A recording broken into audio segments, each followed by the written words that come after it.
If I gave you a choice of the Jazz winning 26, 36, or 46 wins next year, and I took 26, would it be bad? No. That's next on Locked on Jazz.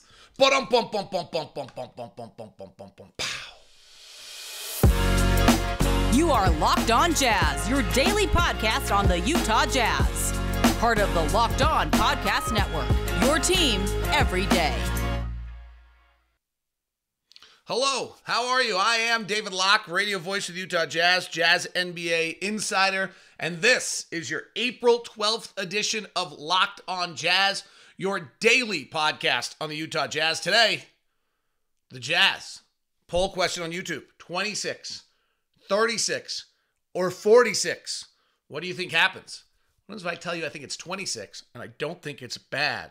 We'll look at that, which will look a little bit of what we think the roster might look like next year. Yesterday was what was real and what isn't. We didn't get to the what isn't. I'm digging into that for you today, looking at the last 20 games of the year and some of those numbers. Play-in preview yesterday was pretty right dead on for Atlanta, Miami, and in that wild Minnesota-LA game. We'll look at those things.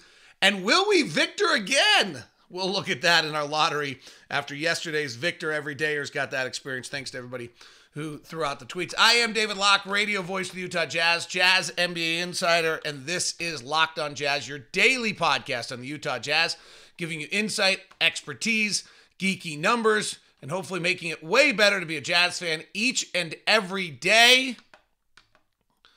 We are free and available on all podcasting platform apps and on YouTube. Join the YouTube community, join the chat room, join the poll questions, all those various things, and be a part of the Locked on Jazz community where we do bring you a podcast each and every day. Special hello to the Everydayers and to Susan Davis, who sent me the Victor tweet last night, as well as multiple others. Try to see if I can bump a bunch of those along the way and give you a shout-outs, as there were a lot of tweets that came in last night because we were all watching the games.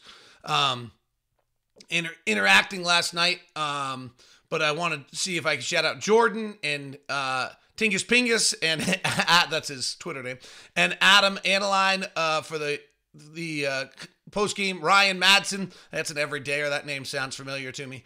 Also to Ty and Epistle, Pete Mariup, Jack Seal, Doug, and all the others who were nice enough to throw me the little Victor when we won the lottery yesterday. At the end of the show. 5-star reviews are greatly appreciated, so if you get a chance to put a little review over there on iTunes or on Spotify or on YouTube, that is greatly, greatly appreciated. They do matter, and they make me feel good, but thank you very much. We've had 1,500 reviews on the program on so far, so appreciate that very much. Our last one, we only had 3 in the year of 2023. So that's why we probably need to, if you get a chance, that'd be great. Thank you. Jake said, if one word describes this podcast, it's amazing. And then Lucas said, I love this podcast. Thank you very much. And then somebody said I was a credible specialist. Oh, so, all right. Thank you very much. All right, let's get to it. So I brought this up yesterday with Dave Fox. And if you were to ask me if I thought we were going to win 26, 36, or 46 games next year, and I had to make a guess, I would take 26. Now, let me say, there are 3 guys that might just be too good to let this happen. Lauri Markkanen, Walker Kessler, and Will Hardy.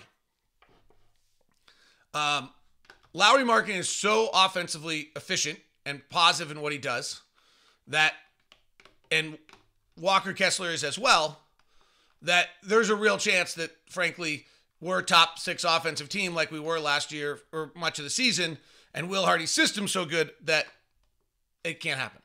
But let me give you 2 reasons why I think this is possible. One, let's look back at the Boston Celtics Danny Ainge rebuilds, right? So there's a track record of this taking place.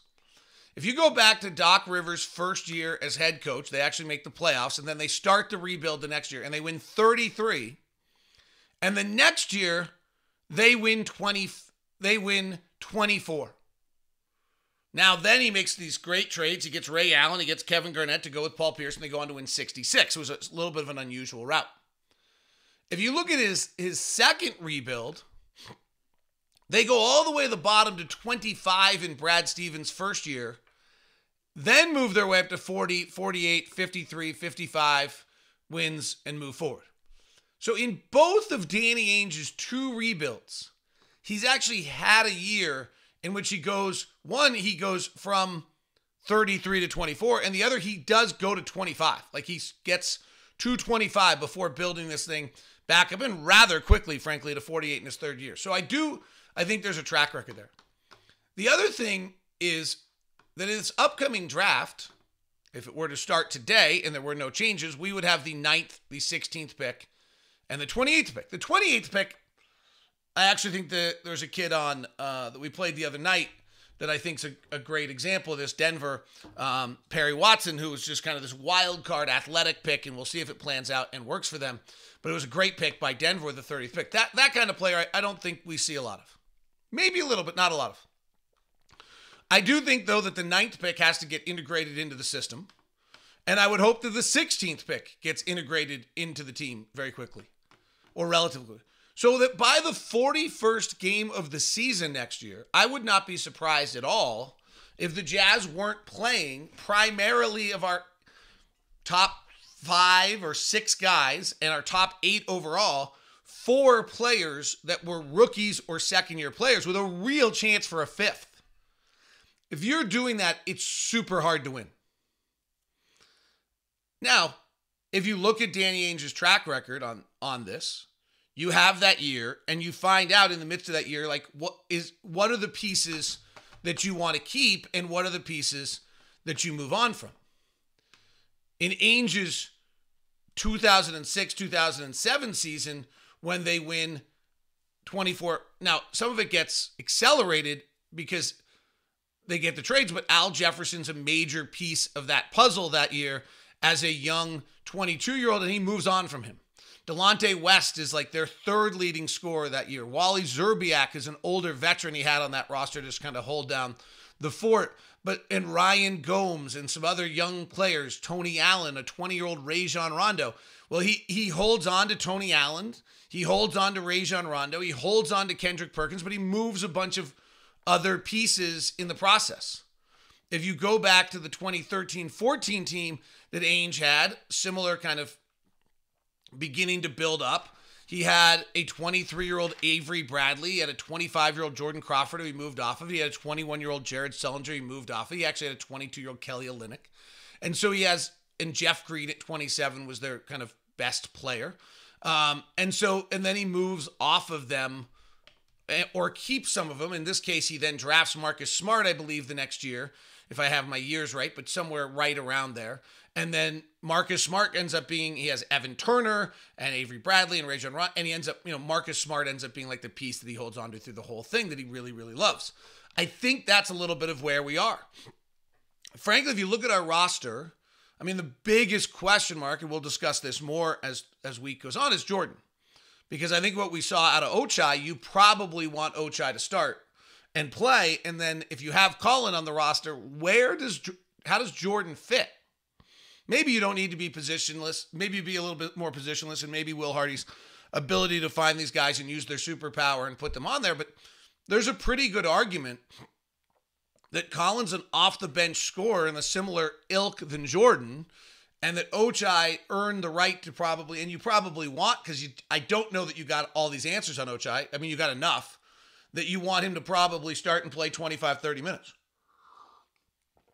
By the way, I mean, just on the simplest of forms, if we have 2 second-year players playing 30 minutes a night next year, which I really think we could have in Ochai and Walker, and I think you all want,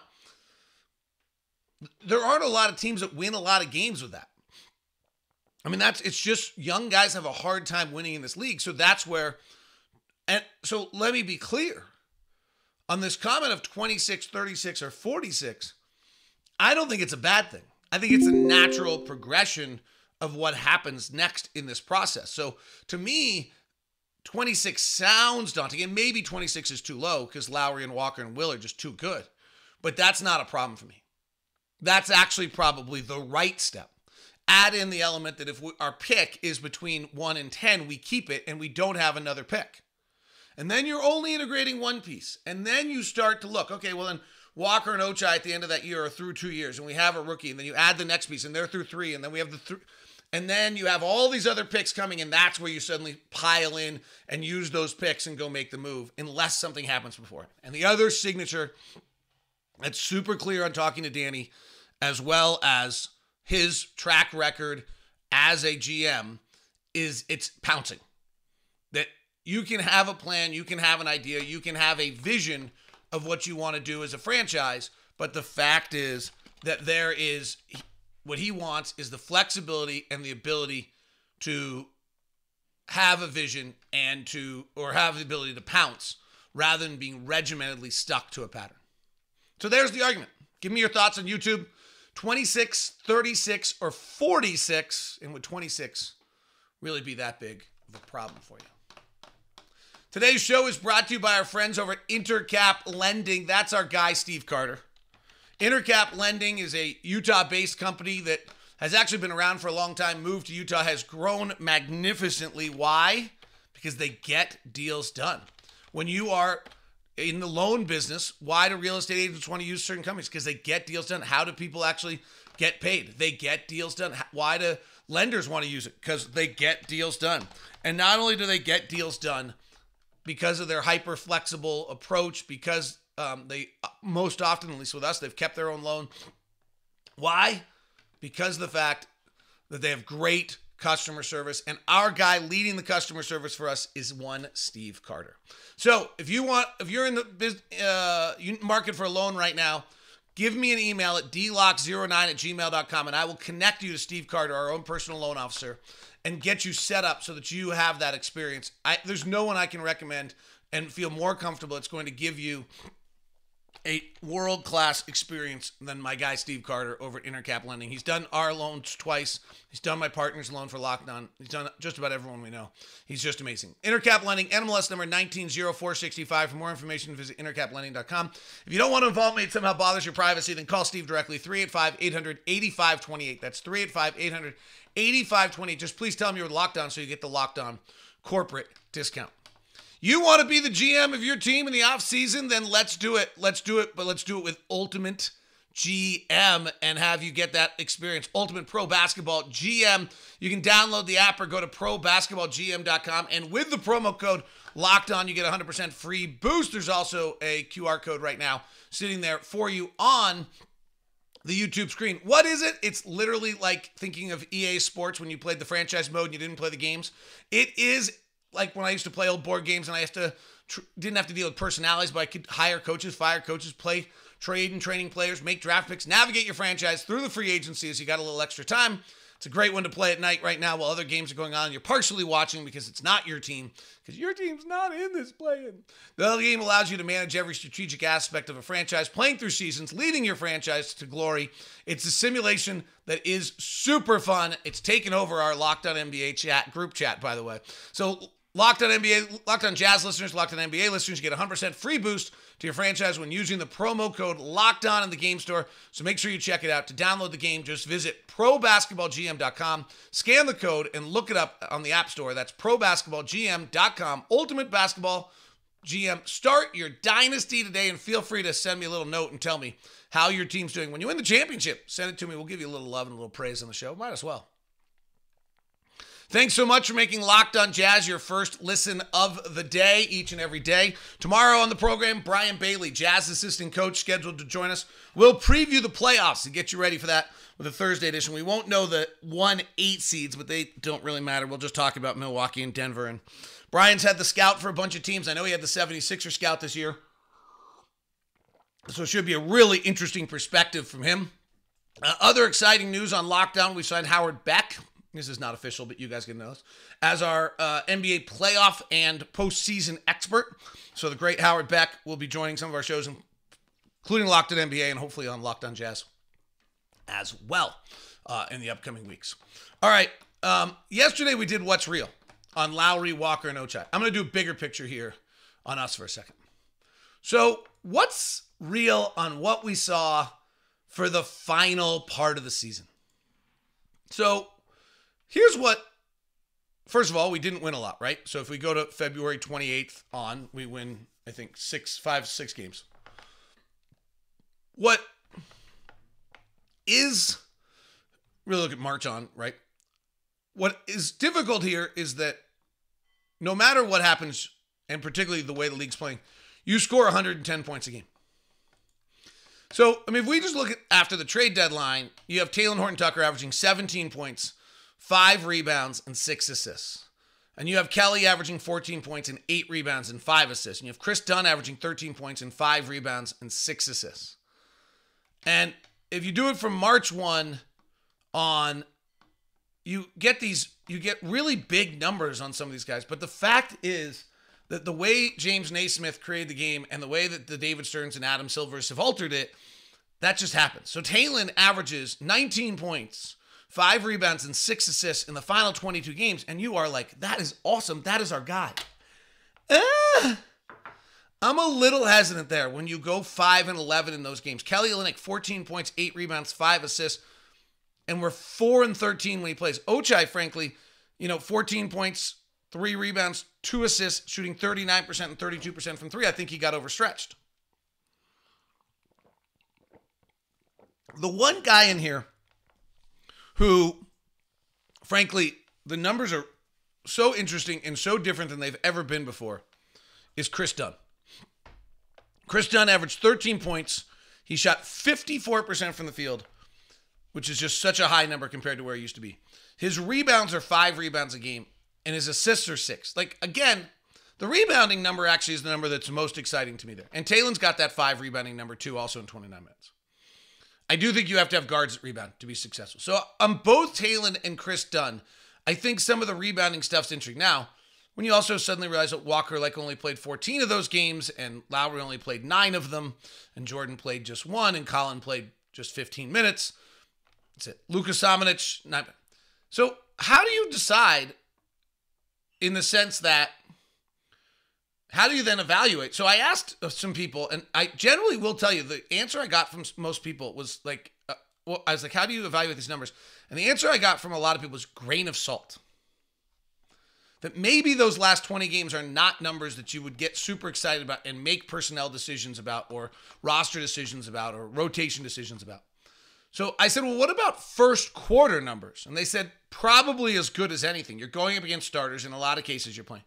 So here are some of the first quarter numbers in that span.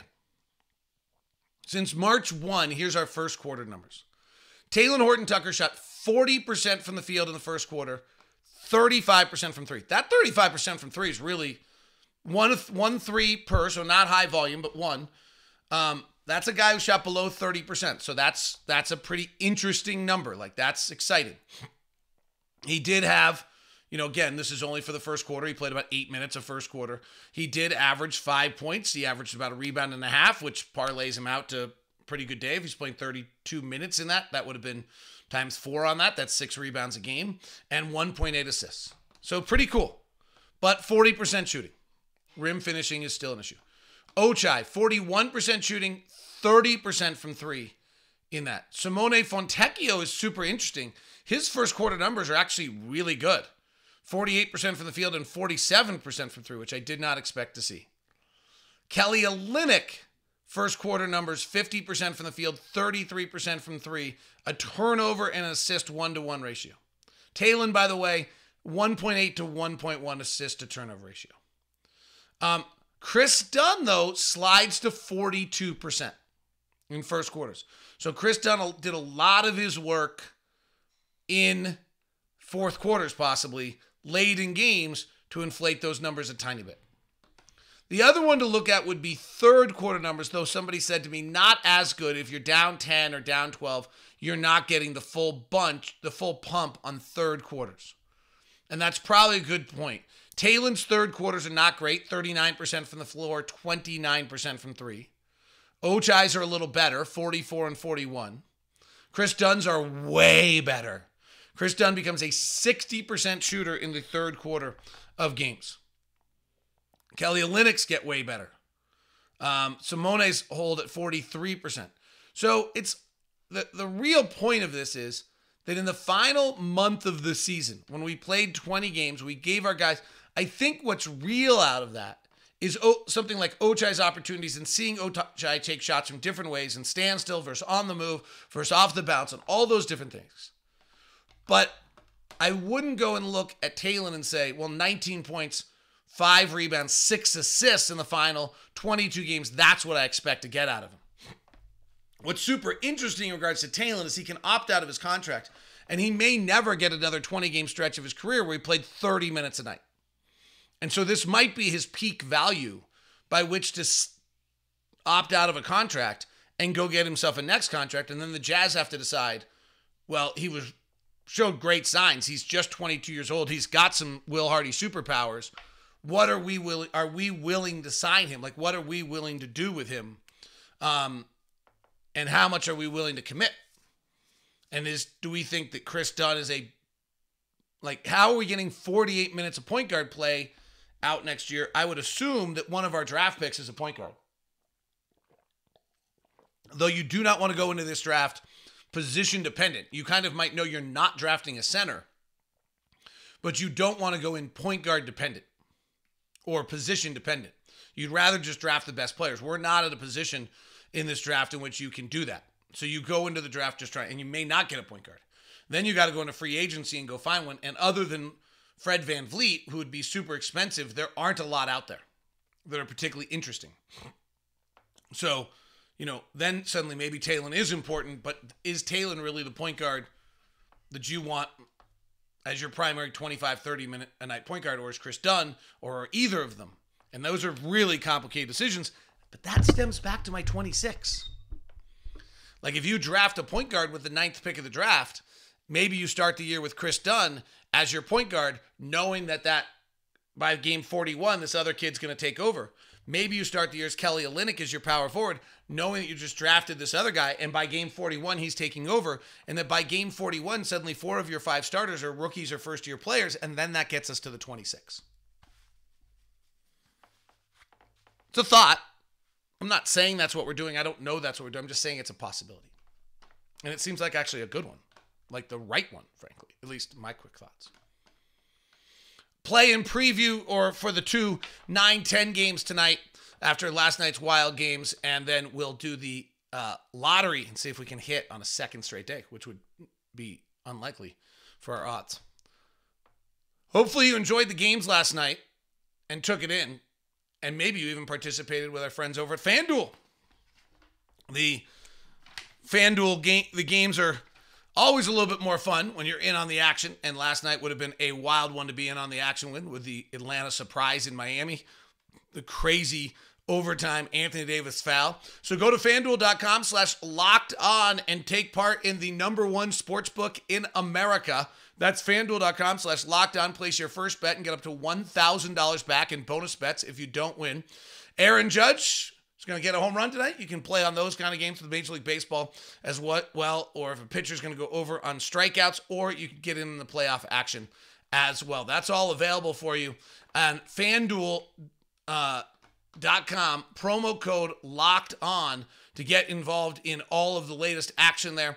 Don't miss your chance to get that no sweat first bet up to $1,000 when you join FanDuel today. Just go to FanDuel.com/locked on to sign up. And the FanDuel odds are always there for you. Always a little fun ones to play. I wonder what the lines are tonight. I would have to assume that Toronto's got the edge on Chicago, and that New Orleans is favored over Oklahoma City. Home teams 9-10 would seem like that would be the lines tonight.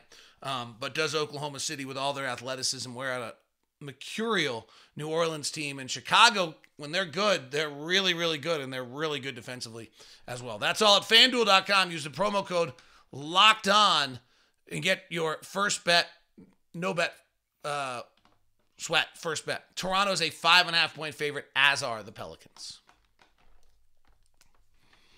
Thanks so very much for making Locked On Jazz your first listen of the day. Tomorrow on the show, Brian Bailey joins us to preview the NBA preview. Friday, we'll do an Ask LOJ edition and dig into it's been a good week. Then next week, we'll start some of our look at the positions for the Jazz, and we'll start some draft breakdowns as well. And then we'll get rolling. Kind of exciting, fun time of the year. And the playoffs will be underway, so that'll be super great. Late game watch is usually what I do right now. It was late last night, so I have not rewatched the Minnesota disaster, but that was a disaster by the Minnesota Timberwolves last night. Offensively, they just got stagnant, stopped moving, couldn't make plays. They did not have a field goal for the final 6 minutes of regulation, and then only had 2 field goals, both of which were like a little surprising, easy, late, kind of almost breakdowns by the Lakers. In overtime, they, I think, missed 14 of their final 16 shots with 8 turnovers to lose that one. And we would now like them to lose to either the Thunder or the Pelicans in their next game out.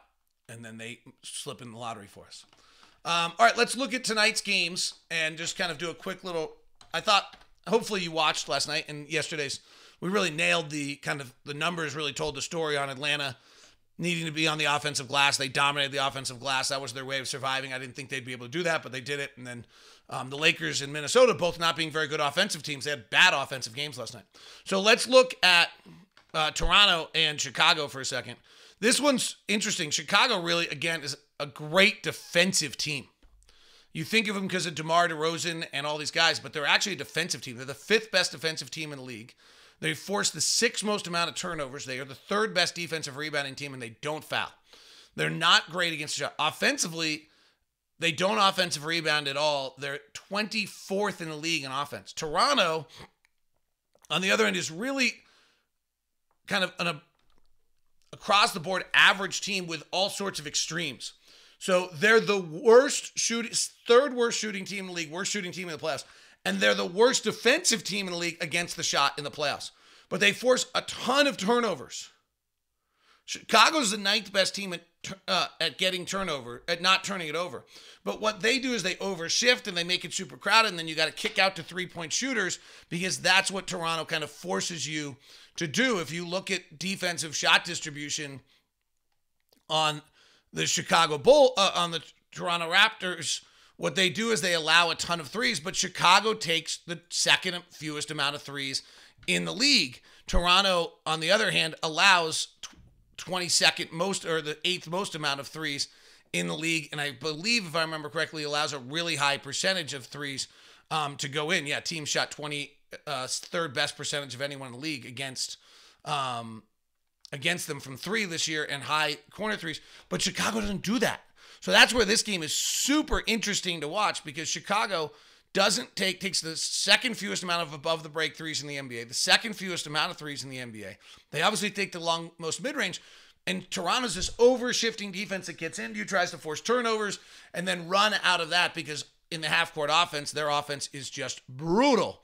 So I don't know actually how this plays out tonight. I think this is a really fascinating thing. Does Chicago suddenly make some threes? But if Chicago doesn't turn it over, then you have Chicago's really good defense going up against Toronto, who's 25th in the league in half-court offense. So Toronto is 25th in the league in half-court offense, and Toronto is the team that keeps you in the half-court the most of any team in the league in the NBA, and their 10th best half-court defensive team. So if Toronto doesn't get out and run against Chicago, they could be in real trouble in this game. Toronto needs to force turnovers and get out in transition. They run the 2nd most transition of any team in the NBA, and Chicago forces you to play in the half court the most. That's the 2 rubs in this game. Does Chicago shoot the 3 that Toronto gives them? And can Toronto get out and run? All right, let's look at the other one, New Orleans and Oklahoma City. TV ratings on these 2 games are going to be terrible, by the way. So New Orleans, CJ McCollum never really got going this year. This is a team that's actually another one that's, you think of him because of Brandon Ingram and CJ McCollum. They're 18th offensively and 6th defensively. Oklahoma City is just distinctly average across the board. They're 16th offensively and 16th defensively. The one thing Oklahoma City does is force a ton of turnovers. And New Orleans turns it over a little bit. So that's where I think Oklahoma City could win this game, is that they force the turnovers, they get out and run, they do a lot of things there. Oklahoma City is not a good defensive rebounding team. New Orleans is a pretty good offensive rebounding team, 10th best in the NBA. I do wonder, Shea's going to have a big-time game. That's kind of what you're going to look at there. From a three-point shooting standpoint, as I mentioned, Oklahoma City, and having just prepped for them twice recently, they're just like, they don't do anything on the extremes. They take the 20th most amount of threes in the league, and they kind of allow that. New Orleans doesn't shoot threes. They're 28th in the league in taking threes. So they are not a team that's going to go take the threes. They're going to live in the mid-range. Oklahoma City, as I said, just kind of distinctly average across the board on that. Let's go to kind of half-court game to what New Orleans is defensively and offensively. And if we look at this one in the half court to see if there's any edge there, I really, when I prepped this one the other day, for just kind of looking at it before we did this show, I found very little edges here on either side. So New Orleans is 20th in the league in half court offense, and Oklahoma City is 16th. There's just two really distinctly average teams. New Orleans half court defense this year is pretty darn good. That matches to their good defense. It's the sixth best half court defense in the league. But so's Oklahoma City's. Oklahoma City is the fourth best half-court defense in the NBA. So I think defenses could really rule the day. And if New Orleans does not take advantage of Oklahoma City's lack of defensive rebounding, I think they could get in a little bit of trouble. Oklahoma City is a bad transition defense. So I'm going to guess that means they overshift and don't get back. So New Orleans has either got to win this game by being an offensive rebounding powerhouse or by doing it in transition against Oklahoma City. Or else this could be a real grinder. This could be a real half-court game. Not nearly as interesting statistically in the matchup as Chicago and Toronto. All right, let's do our lottery. Here we go. Are you ready? Right now, the Jazz sit at 9th. They sit at 16th with Minnesota out of the lottery, so we don't get that advantage. And they sit at 28. Right now, we have a 20% chance of top 4 and a 4% chance of top 1. We hit yesterday. Here we go. The number 1 pick of the NBA draft goes to the Indiana Pacers. The number 2 pick of the NBA draft goes to the Houston Rockets. The number 3 pick of the NBA draft goes to the Charlotte Hornets. So Indiana vaulted 7 spots to get Victor. That would be like an NBA death knell right there. Let's be honest. The NBA is really hoping Indiana, Charlotte, Utah don't win this. Orlando's a half-decent market for them for some reason. They might not want Victor and Paulo both in Orlando. They've had that story before. San Antonio gets the 4th pick. Detroit the 5th. Portland the 6th, sliding down 1. Orlando the 7th. Washington the 8th. Jazz hold at 9. Dallas at 10. They get to keep their pick. If you're Dallas, do you trade the 10th pick for Rudy Gobert? 11th pick, Oklahoma City. 12th, Chicago goes to Orlando. Toronto, 13. New Orleans, 14. And then Atlanta, 15. And Minnesota, 16. Those could swap depending on how the games go tonight. All right, that is Locked on Jazz. Tomorrow, Brian Bailey joins us for a playoff preview. Thanks so much for tuning in. Appreciate you immensely. Thanks to all the everydayers out there that tune in each and every day as we come to you Monday through Friday here on Locked on Jazz. Your team every day.